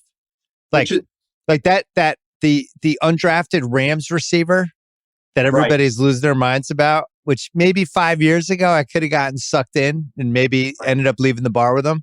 Not doing it this year. No. I'll buy him a drink. I'll talk to him, but I'm not leaving the bar with him. No, 100%, definitely not. Let someone else make that mistake. To me, the answer is, it's interesting when you started off by saying this is the most boring year ever, and I do think there's something to that, which is I think people get sucked in by the buzz, and everyone wants that. They go to their draft, and they're sitting around the buddy, and so you draft Isaiah Pacheco, right, or somebody like that, like or Dameon Pierce, right? You draft one of those guys. And I'm just going to go, ooh, good one. Ooh, like him. Yeah. I like him. Oh, I wanted him. I was hoping he'd fall to me, right? There's all that. But you draft like Ezekiel Elliott, like everyone's yawning. No one gives a shit. Like everyone's just like, whatever, Zeke. He's boring. We talked about this on my podcast yesterday. But the fact is that because he's boring, Ezekiel Elliott's actually going to be of value this year. Like no one's going to make it ooh over Allen Robinson. To your point about Rams wide receivers, Allen Robinson is going to be a value this year. Right? No one's going to go ooh over Robert Woods because they're like, he's hurt. Tennessee, that's a snoozy team. Like whatever. Robert Woods going to be a value this year. He's going to be the number one guy. There's a massive target share available in Tennessee. Brandon Cooks is another one like this. Nobody wants to take Brandon Cooks. He gets 1,000 yards every year. Every year. And if you look at his numbers last year with Davis Mills, he's actually a top 15 fantasy wide receiver. And you're right. He'll go 28th, in a draft among wide receivers. I always think this is sad when it happens to people, even though it shouldn't be sad. Sad is the wrong word, but even like Reggie Wayne, where all of a sudden it's just like, all right, it's not fun to have Reggie Wayne anymore. Brian Westbrook could happen too. These guys that were these staples. I think it's happening to Keenan Allen now. Keenan Allen, it's like, I know what I'm getting with Keenan Allen. We've all had him at this point. When you become a we've all had him guy, right? Sometimes that's where the value is. And I agree with you on Zeke. Zeke, it's like you'd think he's on his way out of the league. And meanwhile, he was hurt last year. 100% hurt. I talked to a bunch of coaches from the Dallas organization at the Combine, and every one of them, I had separate conversations with them, again, in bars, and they're like, I don't think people realize how hurt Zeke was. Zeke partially tore his PCL in week 4. First 4 weeks of the season, he was a top 6 fantasy running back. He was still really good. And then because he's so tough, he gutted it through. And now everyone's like, oh, he's fat, he's old, he's slow. Tony Pollard's exciting and new and burst these big. The reason Tony Pollard can make those big plays is because Ezekiel Elliott is grinding up the middle of the gut for 3.5 yards a couple of times. And then they get Tony Pollard mismatched against the defense. Given their wide receiver situation, and I really love Jalen Tolbert, by the way, and just speaking of sort of rookie sleepers, but given their wide receiver situation, they're going to use Pollard more in the passing game. Zeke's still going to get at least 16 touches a game, find one of the better offensive lines in football. He's still going to get all the red zone work. 11 touchdowns. Right. He's going to have double-digit touchdowns. He's going as running back. I think on Yahoo he's going as running back 15, 16. He's going running back 18, 20 on ESPN. He's going way too late. I'm at 13, I believe. Again, he's snoozy. He's boring, but even if even if he loses some efficiency, just the volume that he's going to get this year on that offense. Anyway, James Conner's another one like that. Oh yeah, where it's he's been around a while. Not that excited about him. And everyone, and so so many people are like, oh, James Conner can be regression to the mean. There's no way he scores 18 touchdowns again, except for the fact that he absolutely could. People it was so fluky, and I'm like, actually, look at Cliff Kingsbury. Since Cliff Kingsbury, last 2 years under Cliff Kingsbury, the Arizona Cardinals top 4 in the NFL in goal-to-go rushing attempts, in red zone rushing attempts. This is a part of what he does. Last year, if you go back and look at my love-hate from last year, I had James Conner as a love, and one of the reasons I have him as a love is I'm like, look, 2 years ago, freaking Kenyon Drake was actually tied for the NFL lead in goal-to-go carries. Who's giving Kenyon Drake that many goal-to-go carries? It was Cliff Kingsbury. That's just how he wants to operate his offense. And so now you've got a guy like James Conner, who, since he came to the NFL, has been one of the league leaders in terms of touchdown conversions. So he's got one of the highest percentage of conversion of touchdowns on goal-to-go carries since he came into the NFL. Now he's going to an offense that's going to be really good in scoring position offense often. And, and James Conner's really good around the goal line. Of course, I didn't expect 18 touchdowns, but I expected a lot of touchdowns, right? And here's the stat for you. I just looked it up. So last year, in 4 of the 6 games that Chase Edmonds missed, who's obviously now in Miami, he finished as a top 10 running back 4 of those 6 games. He had 15 rushing touchdowns, tied for the second most, 18 total touchdowns. Again, he has been one of the best guys in terms of goal-to-go situations in the NFL since he came into the league. And so, yeah, James Conner, health is an issue. I get it, but just draft Darrell Williams. He's going to be the bell cow running back for one of the best offenses in football, and he's being treated like, whatever. He's being treated as a mid-tier RB2, honestly. And people are scared, to your point. There's going to be regression. He gets hurt all the time. I don't know. Like, he's got no competition for touches. Like, I ain't worried about Darrell Williams or Benjamin or, anything like that. We're going to take a break. When we come back, as usual, I'm going to throw a bomb. Okay. And you're going to have to scatter for cover. I have a theory about how to save this boring 2022 fantasy football season.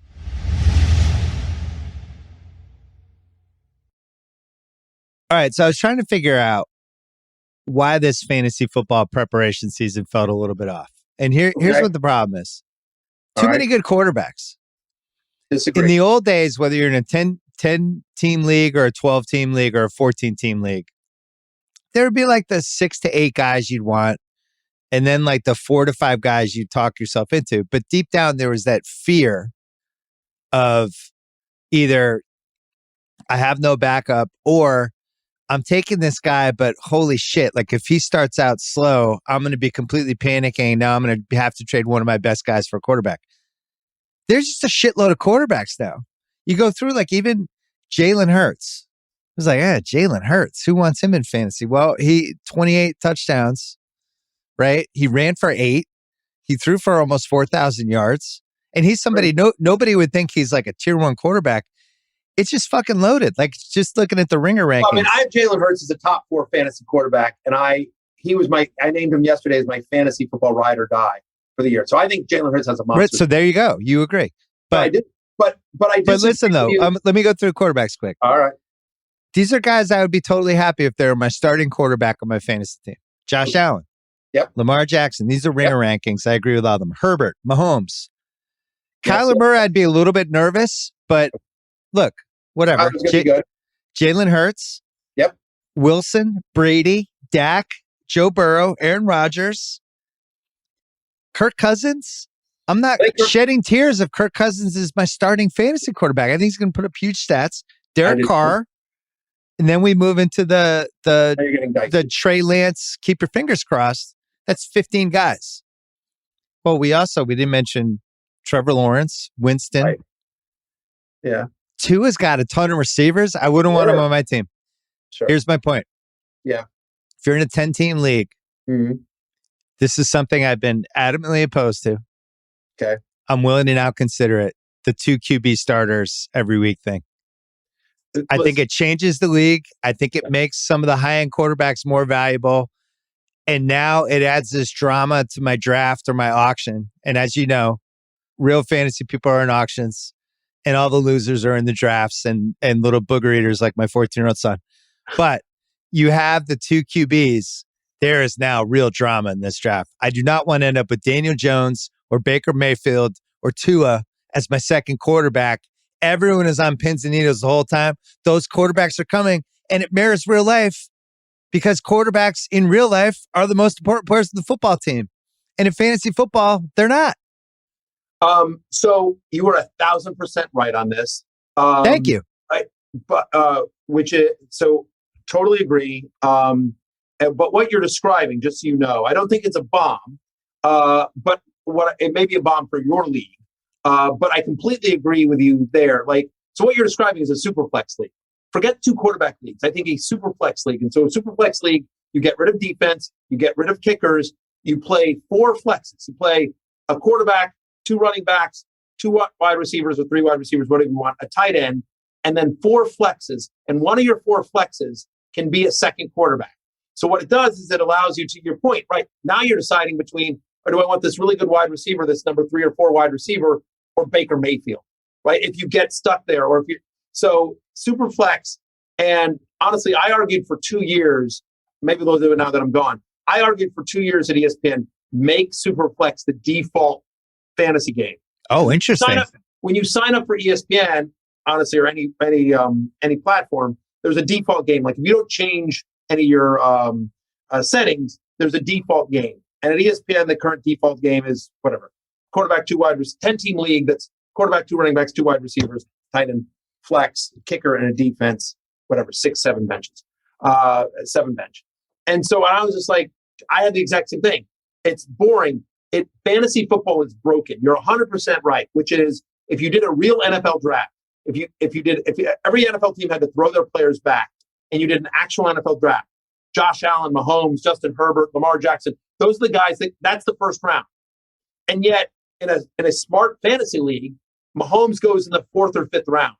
Right. He's like the 50th guy drafted. Right. Exactly. When you're sitting there trying to decide between, Patrick Mahomes or Chase Edmonds, what are we doing here? Right. So it does not reflect. It does not reflect fantasy football. Well, there's one other piece. Yeah. There's one other piece of this. So in the running back, receiver, and tight end positions, we're scraping the bottom of the barrel on the roster, right? We're taking like the 70th receiver in the league is on somebody's fantasy team. And you're grabbing guys on free agency, and it's just, they could be the 4th, 5th receiver on a mediocre offense, and they're in a fantasy league. And yet 10 of the starting quarterbacks out of the 32 are not even on anyone's team. And that, again, is the most important position in the league. Bill, so what are we doing? Bill, to your point, sorry to interrupt you, but I was going to say, to your point, last year, Kirk Cousins, who was making over $30 million from the Vikings, was on waiver wires for much of the season until people figured out, oh yeah, Kirk Cousins actually pretty good. Then on the foot, and the other piece of this is, if you increase the penalties, so interceptions are -2, pick sixes are -6. Now we have volatility where it's like, fuck, I got to start Daniel Jones this week. He's my second QB. And then he's like throwing a pick 6 in the first quarter. You're like, oh my God, Daniel Jones is good. Now you get to feel what in real life it would be like to root for Daniel Jones. Yes. Now fantasy is morphing into real life. 100%. I think Superflex is the way to go. In Superflex. Superflex. People have been clamoring this for a while.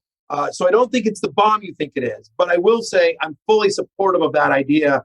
I do think I don't think kickers and defense, much as I like them, like to me, Superflex is by far the most fun way to play.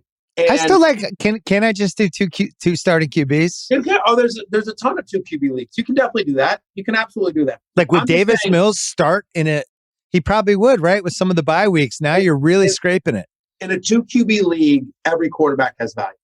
In a 2 quarterback league, like I'm in a deep dynasty league. It's a Superflex league. At 12 teams, 33-man roster, so it goes super deep. Danny Kelly, Ringer Fantasy Football Show. Danny Kelly. I've heard of him. Yeah, of course. So Danny Kelly's in the league with me, and he would tell you too. We had waivers this morning, the first waivers since the NFL draft. Jacoby Brissett was out there. There was a bidding war over Jacoby Brissett. Oh my God. He's going to start 11 games, and he has value in a league that deep where you start 2 quarterbacks. So that's the exciting part of it. That's the fun part of a 2 quarterback league or a Superflex league. I prefer Superflex to 2 QB league because I think, to your point, it gets really mix and matchy. Like, do you want this really crappy second quarterback on a bye week, or do you want you picked up a running back that's going to Devontae Freeman, who's going to be the starter that week for Baltimore, that kind of thing, and guaranteed like 8 points versus like the volatility of a shitty quarterback. Correct. Yeah. I mean, right. And if Freeman gets in the end zone now, that's like 16, 17 points. I'm going to convince the first league I'm in since like 1990, where we still the playoff is this league. The League of Dorks, or is this the East Coast League? This is the East Coast League that has the playoffs. Right. Oh, right. I think I could convince them to Superflex it. Because we had the 2 starting quarterbacks for a while. We were like one of the last leagues to give that up. Have you guys done a draft? We have not. And are you guys are redraft every year, right? Like we do that. That one is not an auction, right? And it's just like the draft order league, which is great because some people could just put on auto draft.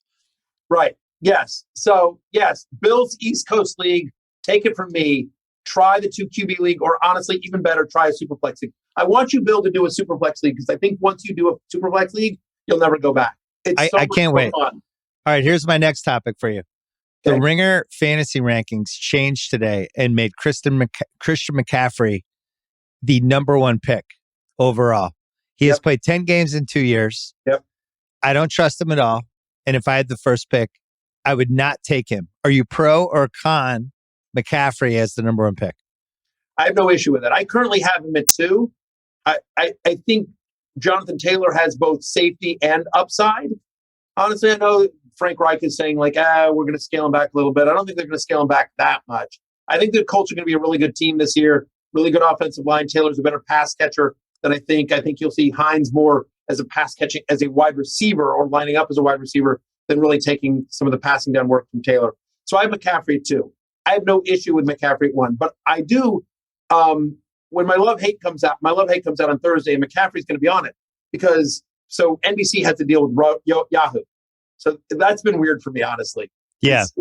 After 15 years of saying ESPN, now I'm all in on Yahoo, right? But I am a company man. So, but I don't get this. So Yahoo drafters currently have Christian McCaffrey at 5. And that makes no sense to me because I feel like, Bill, you should either be like you or you should be like the Ringer, which is you're either all in on McCaffrey or you're out. Because the argument for McCaffrey is, look, no one gives a shit about second. It's Talladega Nights. It's Ricky Bobby, right? If you ain't first, you're last, right? So you got 10 teams, 12 teams, whatever it is. We're all playing for a title and everyone else doesn't matter.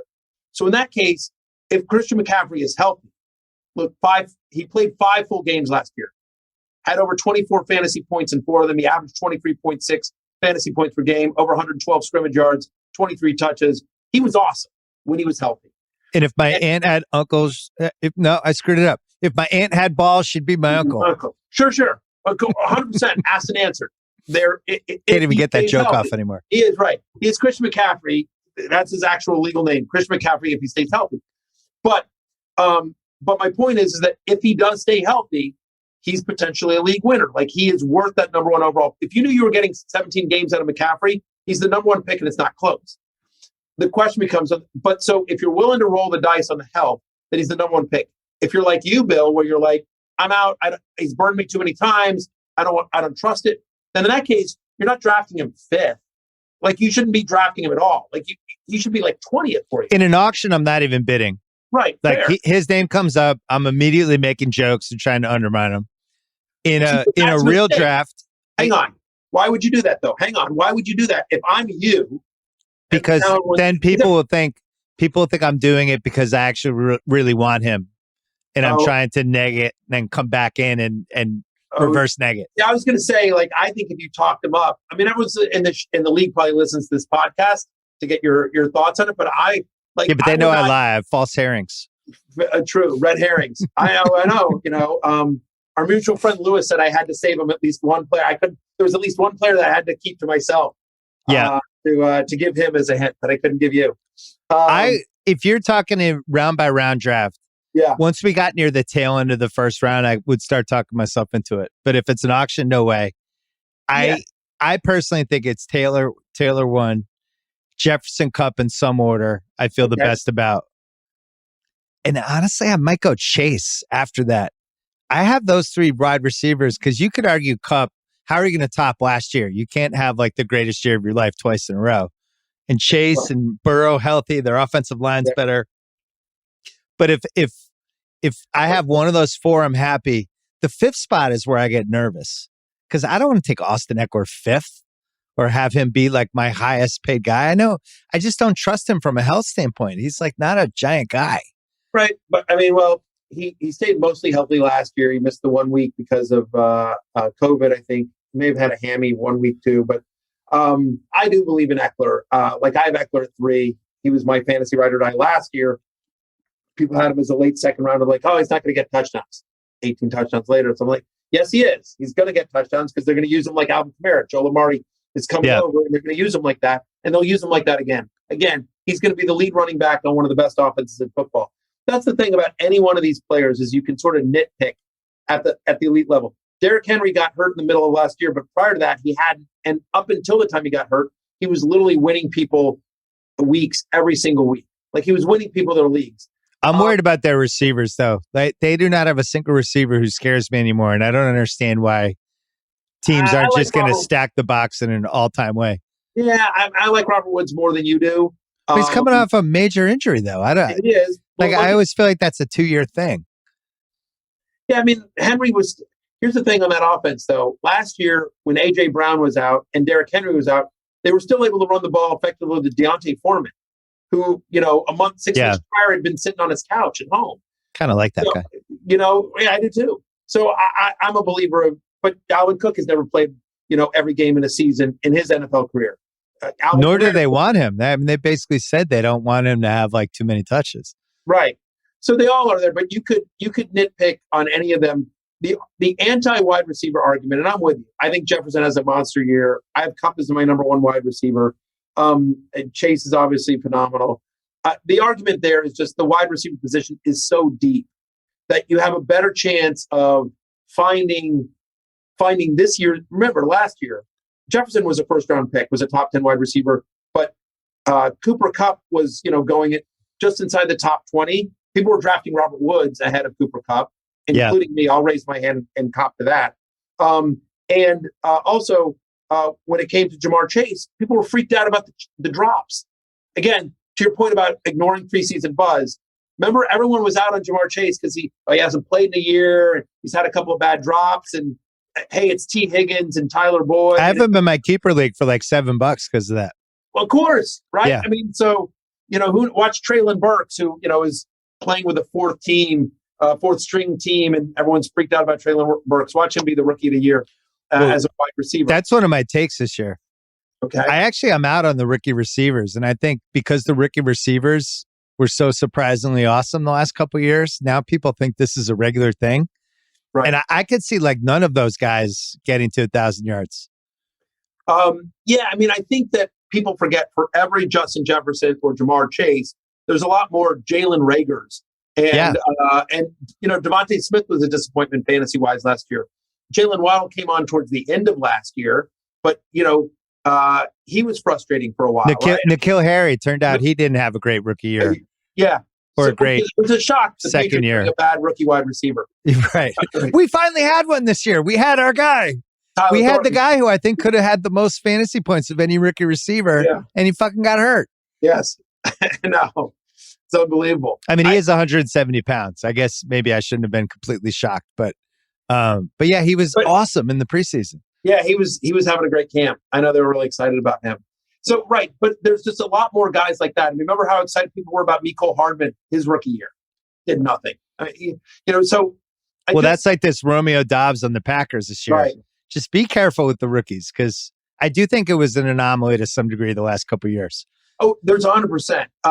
It much more often than not that rookie wide receivers don't produce. And yeah, people are just, dazzled by Jefferson and Chase. I will say I'm sort of in on Dobbs. I do believe in him just because Rodgers rarely talks up rookies, and the fact that he's been talking him up. And also, who else do they have other than Allen Lazard? And Allen Lazard, by the way, is a value this year as well. People are like, again, the buzzy guy is Romeo Dobbs. No one gives a shit about Allen Lazard. Allen Lazard's going to be the leading wide receiver on this team. And so he, to me, is Lazard's a real value there. But, you think about who else they have in Green Bay, like the ghost of Sammy Watkins, Randall Cobb, Christian Watson hasn't been healthy. It's going to be Romeo Dobbs. By the way, I'll tell you what, it's also going to be Aaron Jones and A.J. Dillon. I think they're going to have a more that's what I think. In Green Bay. Yeah. I think both those guys, in the 7 games in which, under Matt LaFleur, Matt LaFleur has been a head coach and Devontae Adams has missed, Aaron Jones averages 25.7 fantasy points per game, which would have been number one running back in fantasy last year. I actually think A.J. Dillon and Aaron Jones are both undervalued this year. Jones is going in the 2nd on Yahoo. A.J. Dillon's going in the 6th.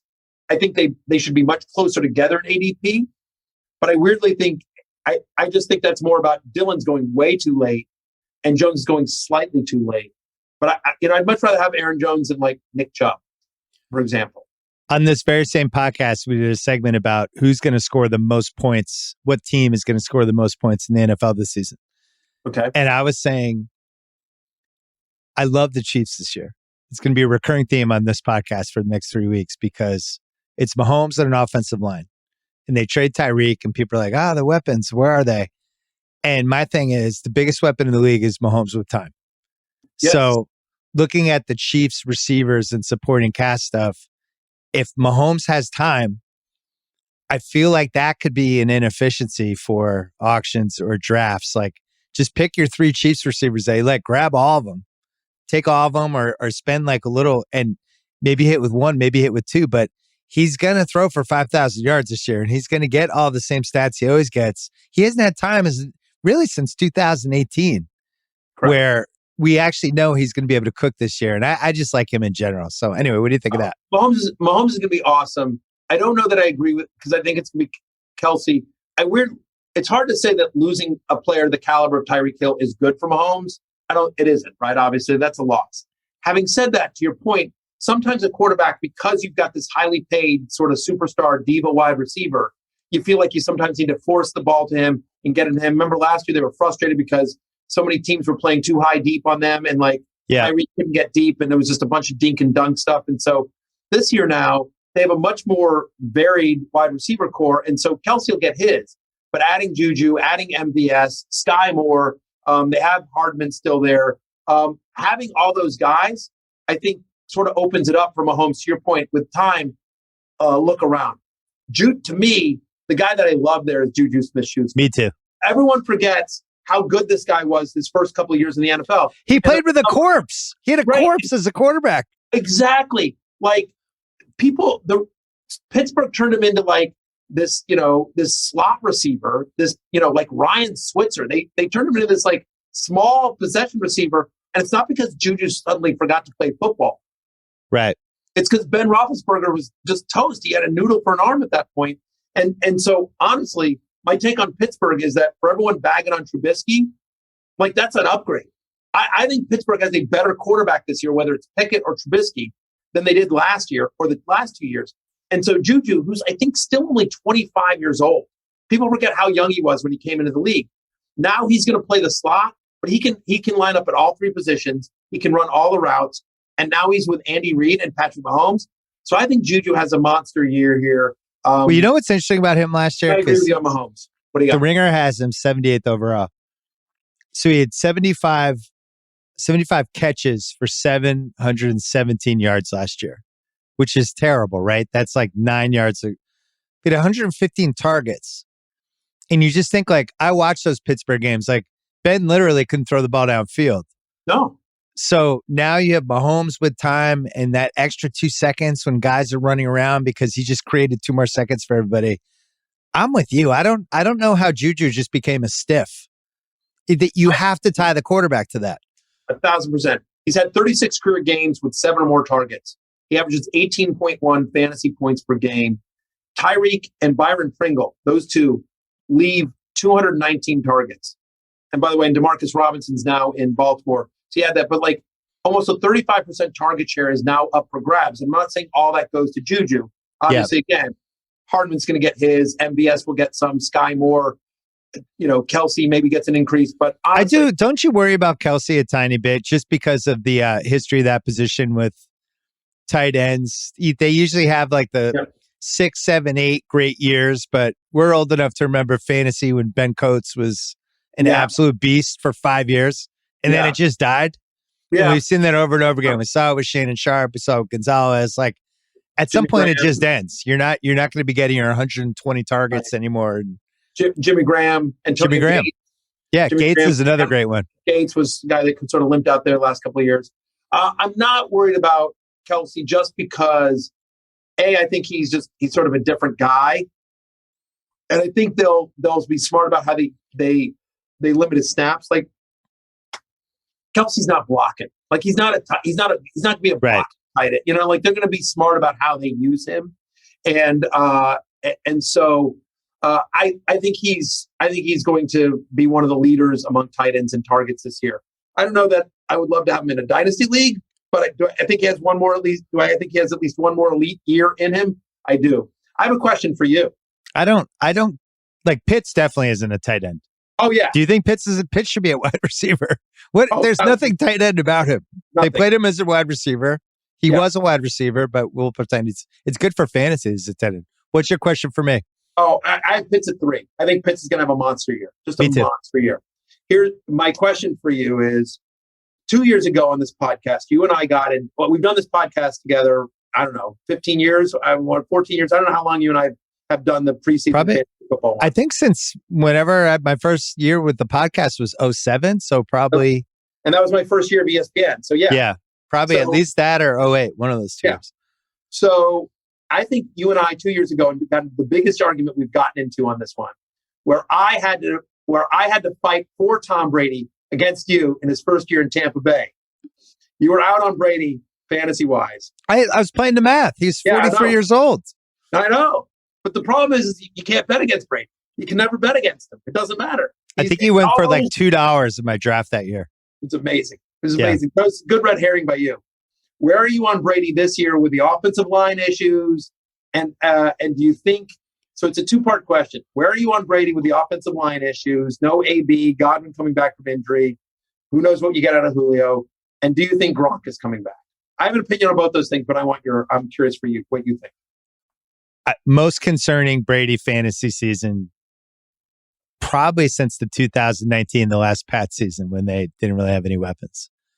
45 years old. I didn't like the 10-day disappearance of training camp. Right. The offensive line stuff makes me nervous. And at some point, he's just going to suck one of these years. It's the law of what is he going to? So if he's 61 years old, do we still think he's going to throw for 4,500 yards? Like, what is the age where it just becomes completely unrealistic? I feel like we're probably close. I think his off season was just super bizarre. Maybe it made me really, really uneasy. The retirement, the unretirement, all the different things. Then he disappears, and then he's tied to Miami and Las Vegas over the last couple of years. It just seems like he's all over the map. I will tell you this: he will not be on any of my fantasy teams this year. I'm still in on Brady this year. I think I'm buying the dip on Brady this year. Listen, so he takes a few more snaps from shotgun this year. Like, that's a concern. He still has a very quick release. There's nothing from his play last year that makes you think he's declined at all. Usually, it's not like, I don't think Tom Brady suddenly, all of a sudden forgets to play football. Like, you'll see a gradual decline, like with Ben, and Brady ain't Ben, right? But even with Ben, like, you saw it year over year, you're like, okay, a little bit worse, a little bit worse. Like, I don't think Tom Brady goes from, top 5 quarterback in the NFL to suddenly like quarterback 18. I think that it's still going to be a volume play. He didn't come out of retirement and whatever's going on to suddenly start handing off. So, well, there's got to be some injury stuff too. Like, you even think somebody like LeBron, who's missed 20 plus games the last 3 years, when you get older, you become just any little thing could become a thing. It is. He feels like, to me, the exception that breaks the rule. I do think, though, Gronk comes back. I do think really people. Yeah, I mean, again, I have no inside sources on this. You're probably closer to the situation than I am. I just sort of think that when you think about the offensive line issues and the fact that who knows, we'll see what they get out of Julio, but the fact that gets lost on Gronk is how good a blocker he is. Yeah, people don't appreciate that. I mean, because he's the Gronk spike and all the craziness of his personality. He's actually like an unbelievable blocker. I appreciate it. And so, I don't know. I just sort of feel like Tom's like, listen, buddy, get off the cruise, stop with the Gronk cast, get your ass down here. We're running it back one more time. My favorite tight end. Okay. I have some tight ends I like. Boy, we're getting deep now. Yeah. I had Freiermuth for the last couple.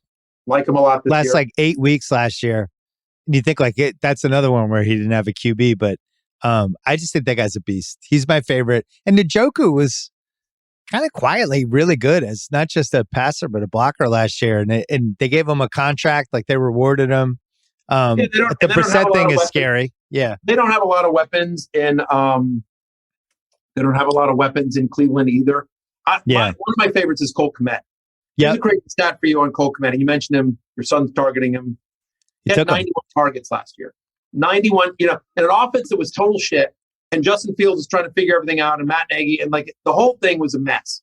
And yet, even in an offense like that, that was a total mess, he still had 91 targets. He was top 9 among tight ends in targets and 0 touchdowns. Like, we're talking about how Kyle Pitts, how insane that was that he got as many targets as he did, and we know the touchdown regression is coming for him.